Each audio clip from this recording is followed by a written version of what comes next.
welcome back to another video, and I thought today I would do a video about Chapman guitars, particularly this one, but Chapman guitars in general, because I've had quite a few of the V2, ML1, ML3 standards here and through the reverb shop, and so I feel like I can give you a good idea of what I think, what I like and don't like. This particular guitar is actually one of the prototype CAP10s, and it says, and this is the paperwork that comes with it, it says this was made in 2017. It's almost identical to the production model, except for the wiring is slightly different, where the humbuckers do not auto split, which I actually prefer, by the way. I prefer just having a humbucker guitar or a single coil guitar, and I get it for live, it's a thing, but yeah, I prefer it like that.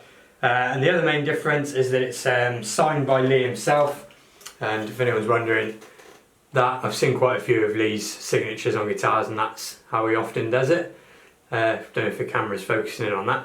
But general overview of spec of this one then, it's obviously HSH. It was when Chapman were doing their own pickups. I'll talk more about them towards the sound demo. You get the Wilkinson 2-point bridge, which in fairness is Wilkinson, you're not going to go wrong. Very, very good quality parts that get put on a lot of guitars. You do have stainless steel frets as well, which I like, although I prefer Jessica frets, but that's a different video again, but I do like stainless steel. Ebony fingerboard, which again, I really like. It's got lumen lace side dots as well. Again, sorry if this camera's not focusing. That's what they look like. They just look like normal dots. You wouldn't know until you turn the lights off. Maple neck on the back, which is actually quite flamey, to be fair. And then you also get these lock-in tuners. They're not like Hipshot or, Grover or whatever. I think they're the same ones you get on the new CT50s, which, do the job really well, work, no issue with those whatsoever. And that's sort of, volume tone. That's a basic overview of what you get, and it's a pretty decent spec. Now, I think what I'll do is I'll start with what I've liked about Chapman guitars and then go on to something that really bugs me about them. And of all of the Chapman guitars I've tried, the ML1s, the ML3s, the cheap ones, the expensive ones, they always have a great neck carve. And if you're seriously looking for a guitar, well, for me, definitely, that's probably, if not the first, the second most important thing about the guitar. I have to be able to sit and play it for hours without getting worn out or annoyed with the neck. And I really think that Chapman have done a great job with their neck carves.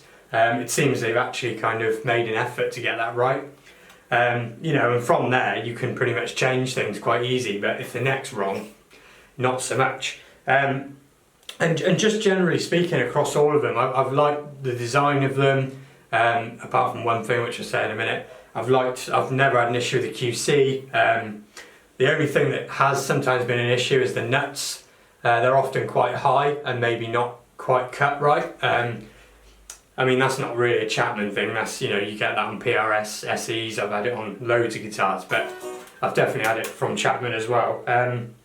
But just generally, I do believe they're good guitars and they are worth at least checking out. If you haven't tried one, I think you should.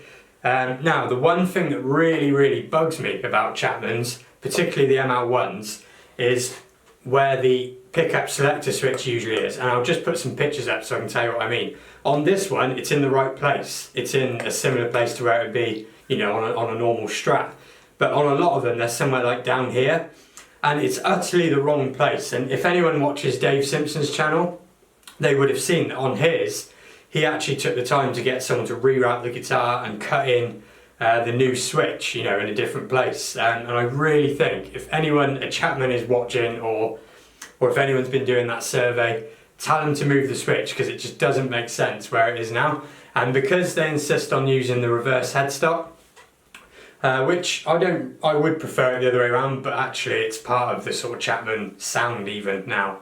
So, I could live with that. But with the ML1, that and the switch being wrong, that's why none of them are still here, and why I've moved them on, is because it just gets too annoying.